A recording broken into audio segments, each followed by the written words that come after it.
तो हेलो, एक बार फिर स्वागत है आपका यूनिक एस अकेडमी बाई गुलफाम अली राजी में। इकोनॉमिक्स का सेशन है और बात हो रही है शेयर मार्केट की।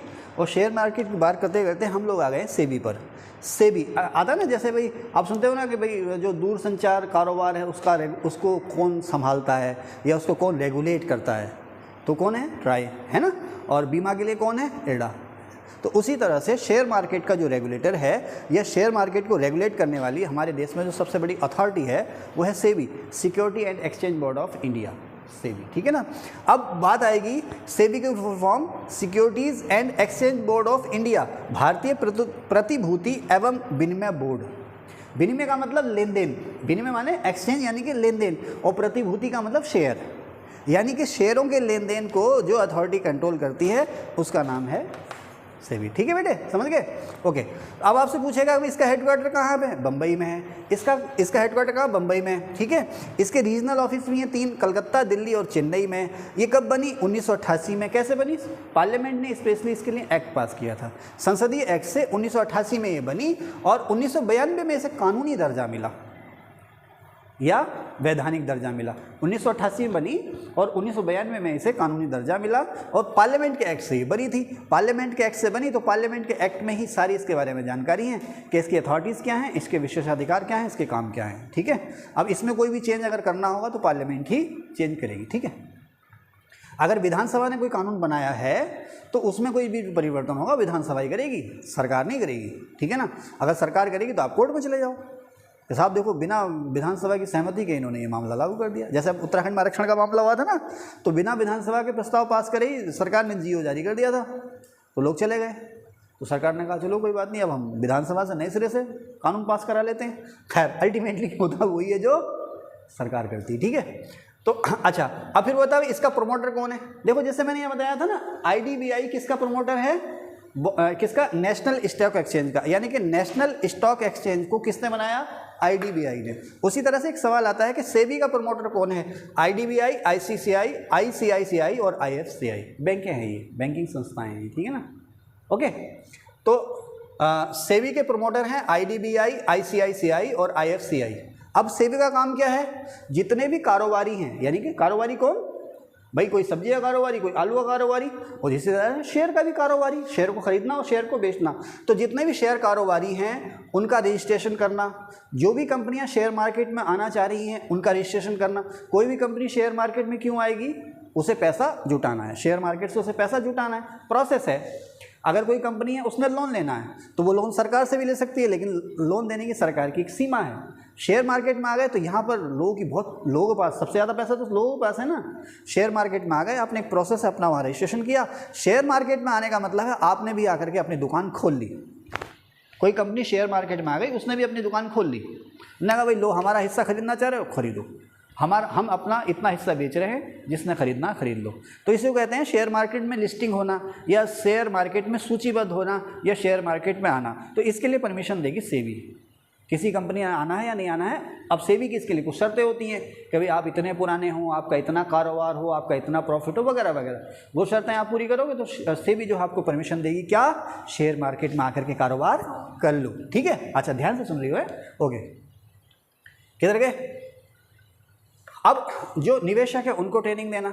जैसे ड्रीम 11 है ना, तो ड्रीम 11 में हम लोग पैसा लगाते हैं, है ना, जो क्रिकेट के शौकीन है। अब हमें पता चला यार हमें इतनी नॉलेज नहीं है। जब हमने 2,500-3,000 4,000-5,000 हज़ार डुबो लिए ड्रीम 11 में टीम बना के, 4,000-5,000 हज़ार जब हमने डुबो लिए तो फिर हमें एहसास हुआ कि यार अच्छा चलो हम हार गए, हारे तो हारे क्यों? हमें पता ही नहीं है कि पिच कैसी है, ना पिच कैसी है, इस पर फास्ट बॉलर को मदद मिलेगी या स्पिनर को मदद मिलेगी। सुनते हैं ना, क्रिकेट की भाषा में बता रहा हूँ ना, इस पर फास्ट बॉलर को मदद मिलेगी या स्पिनर को मदद मिलेगी या बल्लेबाजों को मदद मिलेगी। ग्राउंड छोटा है तो छक्के ज़्यादा लगेंगे, रन ज़्यादा बने, ग्राउंड बहुत बड़ा है तो रन कम बनेंगे, है ना। मौसम का मिजाज कैसा है? अगर मौसम में नमी है तो जो टीम पहले बॉलिंग करेगी उसको फ़ायदा मिल सकता है। अच्छा, और अगर बारिश अगर आ गई तो जो पहले तुम्हारी टीम में खिलाड़ी थे उन्होंने तो खूब रन बना लिए। अब अगर तुम्हारी टीम में ऐसे खिलाड़ी थे जो पहले खेले, उन्होंने खूब रन बना लिए। अब बारिश के बाद डकवर्थ लुईस आ गया, 20 ओवर का मैच घट के रह गया 5 ओवर का, तो भैया आपको पॉइंट तो 5 ओवर के हिसाब से मिलेंगे ना, तो आप तो हार जाओगे पैसे। तो जब हमने उसमें 5-6 हज़ार रुपये गंवाए तो हमें तजुर्बा हासिल हुआ। अब हम दूसरे लोगों को एडवाइस देते हैं कि भाई ऐसे लगाओ पैसे, ऐसे लगाओ, ऐसे लगाओ, ऐसे लगाओ। उसी तरह से शेयर मार्केट में नए नए खिलाड़ी आते हैं, नए नए कारोबारी आते हैं, हम आप जैसे आम इन्वेस्टर भी आते हैं, उन्हें पता नहीं होता है। तो सेबी की जिम्मेदारी है कि वो उनको ट्रेंड करे। जो भी शेयर कारोबारी हैं, ब्रोकर हैं, आम आदमी हैं जो शेयरों में कारोबार कर रहा है, शेयरों की खरीद फरोख्त कर रहा है, उनको ट्रेनिंग देना, प्रशिक्षण देना, आम आदमियों को शेयर मार्केट में आने के लिए जागरूक करना। लेकिन किस तरह से खेलना है ये बताना उनको। शेयर बाज़ार, कोई नया शेयर बाज़ार खुलना है तो उसको मान्यता देना। और एक शब्द यहाँ पर आता भेदिया कारोबार या इनसाइडर ट्रेडिंग, उस पर रोक लगाना। भेदिया कारोबार क्या है? जैसे मान लीजिए मेरी कोचिंग है ना, तो मैंने क्या किया, मैंने अभी आपको एक मशवरा दिया ना कि जैसे मान लो मेरी कोचिंग में 20 लाख, वैसे तो 20 रुपये भी नहीं है मेरी कोचिंग में, पुरानी बेंचेज हैं और एक मोबाइल कैमरा है ना। सपोज हमारे पास 20 लाख रुपये की पूंजी है यहाँ पर। कितने लाख रुपये की? 20 लाख रुपये हमने इसमें लगा रखे हैं। लाइब्रेरी, एक कैंटीन और ये इधर ये जैसे जिस तरीके से भी हो सके स्टूडेंट से पैसा खींच रहे हैं ना। वीकली टेस्ट के पैसे, सेमिनार के पैसे, लाइब्रेरी के पैसे, इसके पैसे, उसके पैसे, है ना। ऐसे खींचते हैं ना पैसे, हम तो नहीं खींचते ना आपसे, है ना। तो ऐसे करके पैसे खींचते हैं, तो भाई साहब खूब पैसे। अब यहाँ पर हमारे ये काउंसलर हैं, ध्यान रखना, इन्हें हमारी वित्तीय सेहत का पता है कि आने वाले समय वैकेंसी आ रही है, सर जो है ये ले आए वो ले आए हैं, और भाई साहब कारोबार सर का बढ़ेगा। इन्हें पता है क्योंकि ये इंडस्ट्री हमारी कंपनी में काम कर रही है ना, इन्हें पता है, इन्हें पता है, इन्हें पता है, ठीक है, कि आगे जाके मुनाफा बेहतर होने वाला है। अब उसी समय मैंने मार्केट से कर्ज लिया, यानी कि अपने शेयर बेचे, तो इन्होंने मार्केट में जाकर के 2-4 लोगों को बता दिया कि शेयर खरीद लो, अगर थोड़े से महंगे बिक रहे हैं तो भी खरीद लो। क्यों? क्योंकि इनका जो कारोबार है वो बढ़ने वाला है। या अब लगा कि दिवाला निकलने वाला गुरुजी का, और गुरुजी जो है यहाँ से बस भागने चाह रहे हैं अपनी कंपनी बेच बाज के। इन्होंने कहा भाई, 2-4 लोग हैं, उन्होंने कहा भाई शेयर ऊँचे दाम पे मत खरीदना, कम से कम दाम पे खरीदना। 10 रुपये का शेयर ये 5 रुपये में बेचने को तैयार है, 7 रुपये में दे रहे हैं तुम्हें, लेकिन ये 5 रुपये में बेच देंगे, तुम अड़ जाओ 5 रुपये पे। इन्होंने क्या कहा, तुम 5 रुपये पे अड़ जाओ, और ये तुम्हें 5 रुपये में ही देंगे। तो मैं 10 रुपये का शेयर तुमको 5 रुपये में दे के चला गया। 100 रुपये का शेयर मैंने, भाई हम इनसे बात कर रहे हैं ना कि भाई इमरान जी यार अब शेयर बेचने दो, हालत ख़राब हो गई है, शेयर बेचने अगर 50 रुपये का ही बिकेगा तो बेच देंगे, लेकिन दाम रखेंगे 80 रुपये, लेकिन अगर 50 का ही बिकेगा तो बेच देंगे। आपने जितने भी कारोबारी हैं 2-4 को कह दिया अड़े रहना, 50 पे देके जाएगा, लास्ट में हो गया ना फ़ायदा। तो जो 80 का शेयर था आपको 50 का मिल गया, 30 रुपये का फ़ायदा हो गया, उसमें से कुछ हिस्सा इनका हो गया। इसे कहते हैं इनसाइडर ट्रेडिंग या भेदिया कारोबार। यानी कि कंपनी की जो वित्तीय हालत है, कंपनी की जो फ्यूचर पॉलिसीज़ हैं, उसके बारे में किसी तीसरे लोग को बता देना, बता करके अपना फ़ायदा कमा लेना, इसको कहते हैं इनसाइडर ट्रेडिंग। ये शेयर बाजार में अच्छा नहीं माना जाता, जेल भी हो जाती है। इसको कहते हैं बेटे भेदिया कारोबार। तो सेबी जो है भेदिया कारोबार या इनसाइडर ट्रेडिंग पर रोक लगाती है, ठीक है। अच्छा, यहाँ से आने से पहले हम यहाँ पर कहाँ थे? हाँ, अब यहाँ से हम सेबी की तरफ को रुख किया था हमने। अब कोई नई कंपनी आती है, वह हम भी शेयर मार्केट में हम जो है पैसा जुटाएंगे। तो अब सेबी कहती है कि भाई तुम इतना पैसा, इतने तुम्हारी हिस्सेदारी अगर 1 लाख करोड़ की है तो उसमें से तुम 20,000 करोड़ की हिस्सेदारी बेच सकते हो, इससे ज़्यादा की नहीं। इसे कहते हैं अधिकृत पूंजी या ऑथोराइज्ड कैपिटल। पूंजी की अधिकतम मात्रा जहाँ तक शेयर जारी हो सके।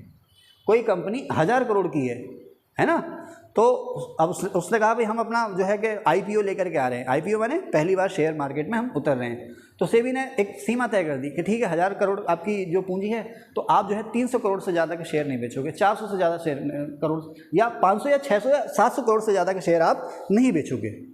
इसको क्या कहेंगे? अधिकृत पूंजी या ऑथराइज्ड कैपिटल, वो मिनिमम मात्रा जहाँ तक आप शेयर जारी कर सकते हो, ठीक है। फिर आता है ब्रोकर या दलाल।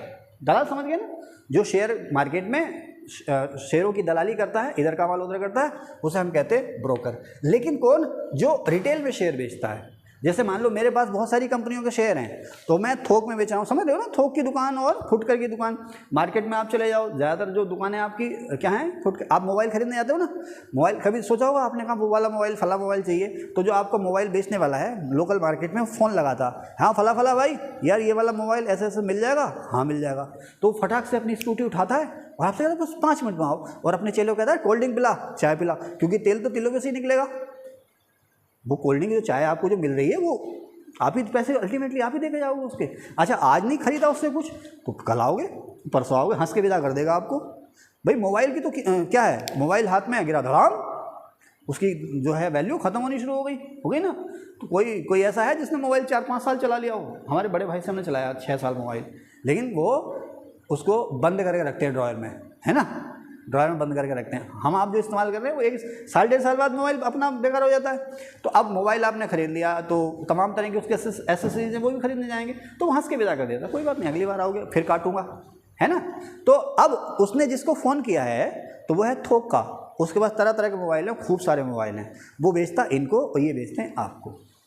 तो जो शेयर मार्केट में जो फुटकर विक्रेता उसे कहते हैं ब्रोकर या दलाल, और जो थोक विक्रेता होता है उसे जोबर कहते थे, कहीं लिखा मैंने, यस जोबर। शेयर मार्केट में शेयर को थोक में बेचने वाला उसे कहते हैं जोबर, और रिटेल या फुटकर में बेचने वाला उसे कहते हैं ब्रोकर, ओके, या दलाल। एक आता है विक्रेता का बाजार, एक आता है क्रेता का बाजार।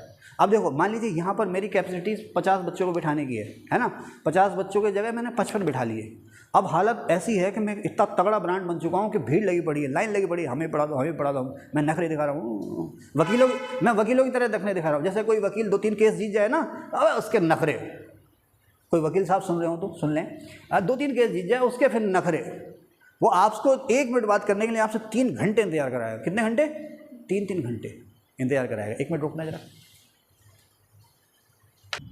तो अब 3-4 केस जीत दिए वकील ने, अब उसके बढ़ गए भाव बढ़ गए। अब वो भाई साहब आपको 1 मिनट के लिए 3-3 घंटे इंतजार करा रहा, हुई है ना। अब लोगों ने कहा भाई बड़ा अच्छा वकील है, बड़ा अच्छा वकील है, आप भी अपना मैटर लेके चले गए। अब कचहरी में जाकर आपको पता चले, है ना, कि यार क्योंकि वो अंतिम मंजिल होती है, तो आप उसका 3 घंटे नहीं 3-3 दिन भी इंतजार करते हैं। मैंने कहा भाई चले गए साहब, परसों मिलेंगे, परसों भी आप आए साहब, अगले हफ्ते मिलेंगे, जा रहे हो आप। अब इतना तरसाने के बाद अब वो आपसे मिलेगा, उसके बाद कहेगा भाई मेरी फीस इतनी है, 20,000 का वकील अब मांगेगा आपसे लाख रुपए। कितने लाख रुपए? कितने में रुपये मांगेगा? लाख रुपए। आपके साहब कुछ देख लो, बोले चलो देख लेंगे। तो 20,000 का वकील डिस्काउंट करके 90,000 रुपये हुआ है। क्यों? क्योंकि उसकी डिमांड हो गई। क्या हो गई? उसकी डिमांड हो गई, आपने दिया, उसकी शर्तों पर आपने उसकी फ़ीस दी। उसी तरह से एक वकील है, उसे कोई पूछ ही नहीं रहा, है ना, बेचारा 2-3 केस हार गया या 2-3 क्लाइंट ने देख लिया कि तो जज के सामने बोल ही नहीं पा रहा, अचानक आपका केस ही वापस ले लिया उसने, जज ने जरा सा हड़काया। सुन रहे हो वकील साहब, सुन लेना कि अचानक जज ने हड़काया और उसने आप पीछे बैठे और आपके सामने आपका वकील आपका केस वापस ले रहा। हाय अल्लाह, ये हो क्या रहा? अब फिल्म तो है नहीं जो कि पीछे से खड़ा मिलार्ड ऑब्जेक्शन, है ना, फिल्म थोड़ी है। और तो गार्ड पड़े, लठ पड़ेंगे, धड़ा गार्ड खड़े ना वहाँ पर, हमारा लठ पड़ेंगे। अब बाहर आ गया वकील, कह रहा अरे यार ऐसा हो जाता, वैसा हो जाता, ये तो अब मैं क्या करूँगा, जाके 4 से कहूँगा कि यार इसके पास मत चलो जाइए, उसे काम नहीं मिलेगा। तो अब अगर उसकी फ़ीस 20,000 रुपये भी है तो वो 10,000 रुपये में काम करने को तैयार है। क्यों? क्योंकि वो ब्रांड नहीं रहा, उसको कोई पूछ नहीं रहा। तो यहीं पर बात आती है ख़रीदार का बाज़ार और विक्रेता का बाज़ार। जब कंपनी के शेयर बढ़ रहे हैं, कंपनी की ब्रांड वैल्यू बढ़ रही है, तो वो अपनी शर्तों पर अपने शेयर बेचेगा, उसे कहते हैं विक्रेता का बाजार। और जब कंपनी की ब्रांड वैल्यू घट रही है, उसके शेयरों की कीमतें घट रही हैं, कोई पूछ नहीं रहा है, तो भैया मेरी मर्जी है, जितने दाम पर मैं लूँगा, नहीं तो नहीं लूँगा, उसे कहते हैं खरीदार का बाजार या क्रेता का बाजार। क्रेता माने खरीदने वाला और विक्रेता माने बेचने वाला। समझ गए रूपाली, है ना? ठीक है। अब आता है वायदा बाजार या वायदा कारोबार या फ्यूचर मार्केट, है ना। देखो अभी क्या हुआ कि आज से करीब 20 साल पहले मेंथा, पिपरमिंट जिसे कहते हैं ना, मेंथा, उसके रेट बहुत आ गए। अभी अगर आप लोग अखबार पढ़ते नहीं हो, आपने देखा होगा इस समय इतना धान लगा हुआ है कि हमारे यहाँ जो मानसून सीजन होता है ना, तराई में इतना धान लगा हुआ है कि मात्र 10 या 15% जो ज़मीन है वो खाली है, बाकी सारा धान लगा हुआ है। आप कभी देखा आपने? जहाँ पर सिंचाई की सुविधा है वहाँ तो धान लगी गया, और जहाँ पर छोटा मोटा पंपिंग सेट वगैरह हो गया वहाँ पर भी लोगों ने ज़बरदस्ती धान लगा लिया। और इस समय पसीना पसीना हो रहे हैं, क्योंकि अप्रैल मई पूरे सूखे गुजर गए और जून भी सूखा जा रहा है। नहीं तो हल्की फुल्की बारिश हो जाती थी ना तो सहारा मिल जाता था। क्यों? क्योंकि पिछली बार जो बासमती धान था वो 4,500-5 हज़ार रुपये तक बिक गया पिछले साल। इस समय का 4,500-5 हज़ार रुपये तक बिक गया।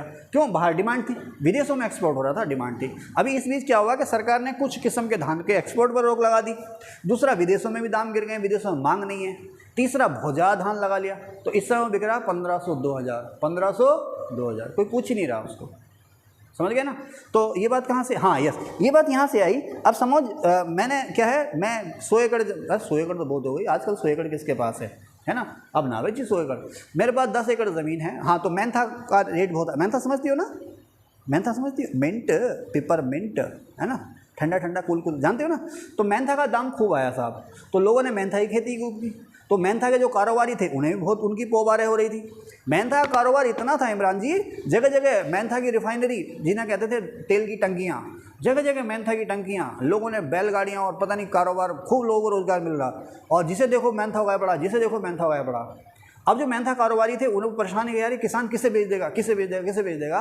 तो होता क्या है कि किसान ने आज खेत में मेंथा बोया है, बोने की तैयारी कर रहा है, तुम किसान हो, तो मैंने तुमसे कहा कि जब तुम्हारा फसल तैयार हो जाएगी तो इतने रेट पर मैं खरीद लूँगा, एडवांस ये ले लो।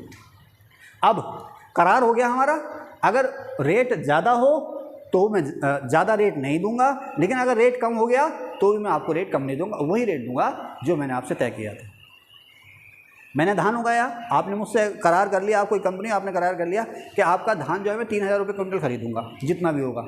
अब धान का रेट रह गया 2,500, तो भी मैं आपको 3,000 दूंगा, लेकिन अगर धान का रेट हो गया 3,500 तो भी मैं आपको 3,000 दूंगा, क्योंकि मैं आपसे एडवांस ले चुका हूँ। और इससे मुझे क्या मिला, मुझे मिली सिक्योरिटी या सुरक्षा, यानी कि जैसे ही मेरी फसल तैयार होगी मेरी फसल आराम से बिक जाएगी और इससे कम दाम मुझे मिलेगा नहीं। अब ये व्यापारी का रिस्क है, दाम घट जाए या दाम बढ़ जाए। व्यापार का मतलब ही क्या है, रिस्क है ना। हाँ, ये व्यापारी का रिस्क है। तो इस कारोबार को कहते हैं बेटे वायदा बाजार या वायदा कारोबार या फ्यूचर मार्केट। ओके, जो सरकारी कंपनियों के शेयर होते हैं ना, सरकारी प्रतिभूतियाँ, उन्हें कहते हैं गिल्ट-एज शेयर या गिल्ट-एज मार्केट। सरकारी कंपनियों के शेयर होते हैं, ये आमतौर पर मुनाफा देते हैं। सवाल आता है कि शेयर कारोबार में सबसे सुरक्षित निवेश कौन सा माना जाता है, सरकारी प्रतिभूतियों में या गिल्ट-एज में या गिल्ट-एज मार्केट में। ठीक है, तो चलिए सर, आज के सेशन में बस इतना ही। Thank you.